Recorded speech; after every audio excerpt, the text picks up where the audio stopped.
Well, hey, everybody, this is Kim Stevens, your community leader for the Women of the Channel Leadership Network. Welcome to a WOW session. Joining me today is Christine Burrows, who is the Director of System Integrators and Alliances at Eaton. Christine, thanks for joining me. Thanks for having me, Kim. Where did you grow up and where do you live now? So I actually was born in Massachusetts, but I moved here when I was fairly young. So I've been in Florida pretty much my entire life. So I'm a Florida girl, I consider myself. I live in St. Petersburg, Florida. So not a Red Sox fan or a Patriots fan, probably. I do like the Red Sox, but since I'm here now, it's all about the Rays. What is a little known fact about you? A lot of people don't realize that I didn't start my career in the whole IT industry because I've been doing it for so long. I was actually an investigative reporter before this and worked for the newspaper covering government and schools and all kinds of fun stuff. So yeah. Wow. So what's that? I didn't start in IT. So let's talk about that. So you're an investigative reporter, you're out on the street, you're uncovering things. How did you go from that to being a big time boss in the channel? Tell us about that. Well, it's funny. I always wanted to be, I always had that dream of being the next Lois Lane, like Superman. And I really loved it. But unfortunately, I realized pretty quickly that it wasn't a place to make any money. So, I knew that I eventually had to find something that I could support myself and eventually a family. And ironically, the newspaper industry's kind of gone away for the most part. I mean, when was the last time you looked at a newspaper, actual piece of newspaper, I recently wrapped up my daughter's breakables for college, and that was probably the last time I used a paper. So thankfully, I had a friend who worked for a local company at the time called Tech Data. And I'm going to remind you, this is back in the early 90s. So I'm really aging myself. But she told me about this company, how they were growing, and they would train their employees even if they didn't know like anything about the channel, which was me. I didn't know anything barely about computers for that matter. She got me all excited. She's like, hey, we're winning stuff all the time. We get to go on trips. I was like, sign me up. That sounds great. Yeah. So, I applied, I got hired, and little did I know that this was going to be a springboard into the IT channel, right? So I spent 12 years there, and I moved up very quickly from like a sales rep into management.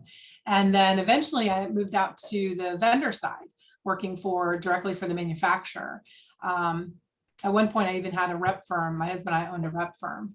But the neat thing about that was, I was able to use all those early learnings that I acquired at Tech Data about like supply chain, logistics, operations, marketing, and sales to really help me along my career path. I think it's important to have a well-rounded knowledge base so that you can bring different perspectives into your roles.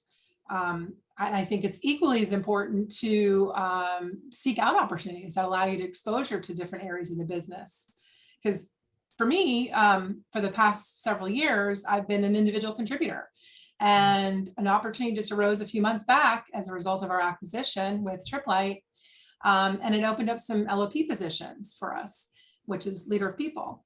And since I really enjoyed my time as a leader in the sales organization at Tech Data and with my rep firm and various funded heads I've had, I thought, hey, this is a great opportunity to get back into management. Why not? So I was a little nervous about it. And honestly, stepping into a director role was a little intimidating.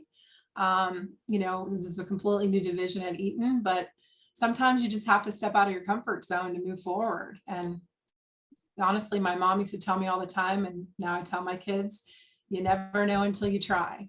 Did you know that you wanted to be a leader, or is that something that developed over time? I think it developed over time. I mean, I naturally like to help people. That's just in my nature. And I think a good leader is someone who does just that. They're able to help their employees, right? And my style of leadership has always been very servant, right? I think it's important to be there for your people, to be supportive, to help them develop, all of that. So yes, although I'm here to lead, but I think it's equally as important to support your employees. So, when I first started out, no, I didn't think I was going to be a leader. I was like, I just want a job. I need money, but as time went on, I really started to enjoy it. And like I said, I got promoted fairly quickly within tech data to a leadership role. And I had never managed people before, I'll be totally honest. And they really helped develop your skills. And that really gave me that opportunity to like hone my leadership skills while I was there. And it really made me a better leader now. I just enjoy that challenge and the opportunity to make things better. What are some attributes that you would either you already possess or you're looking for from your leaders? What are those attributes, characteristics that make for a successful leader? I think an effective leader needs to make other people feel important and emphasize the strengths and contributions, not just their own. I think people are quick to talk about themselves and how much they did or how successful we were hitting our numbers. Well, you didn't do it by yourself. You have a team, right? So I think a good effective manager is someone who's going to inspire and leverage the positivity and recognition to influence the performance and motivate their employees.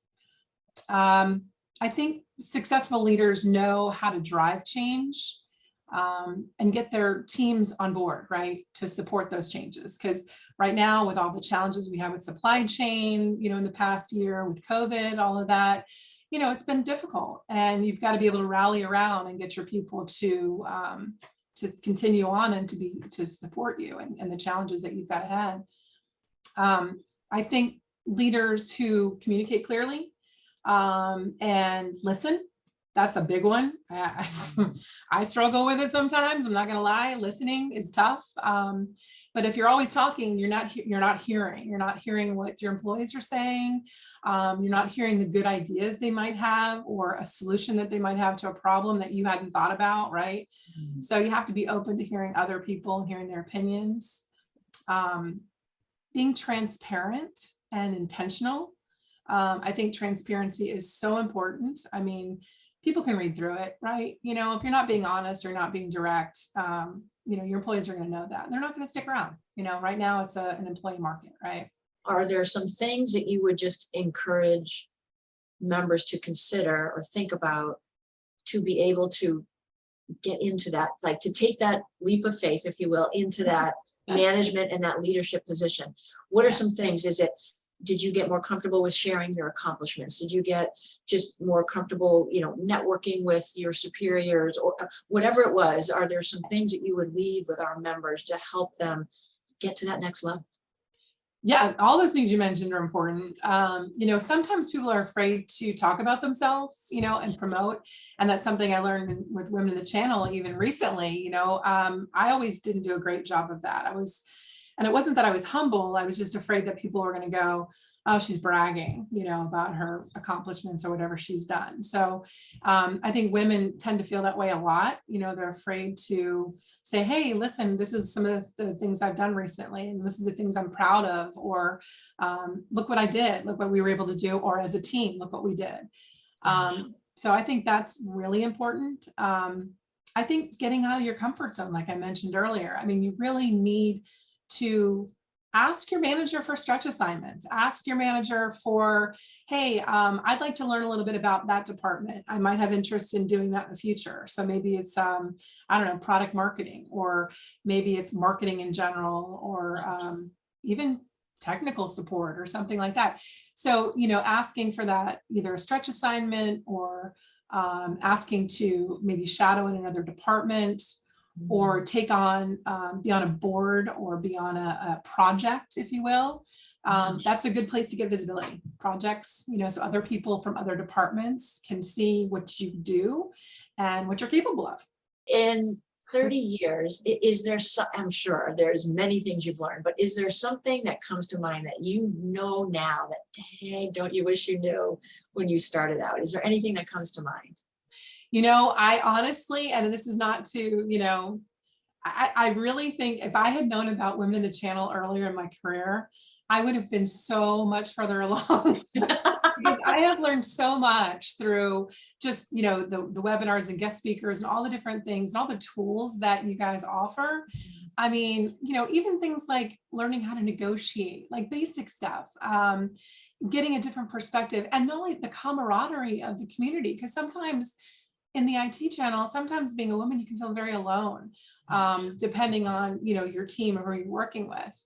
And I know diversity is getting better. Eaton's really good about diversity and equity and inclusion, but not all companies are, right? So having that outlet to be able to talk freely, if you will, or comfortably with other women and not feel judged, right? Yes. So, I mean, if I had known about WOTC earlier, I think that would have been amazing. So, I mean, I encourage you. Did not get paid to say that. I'm just saying. I did not.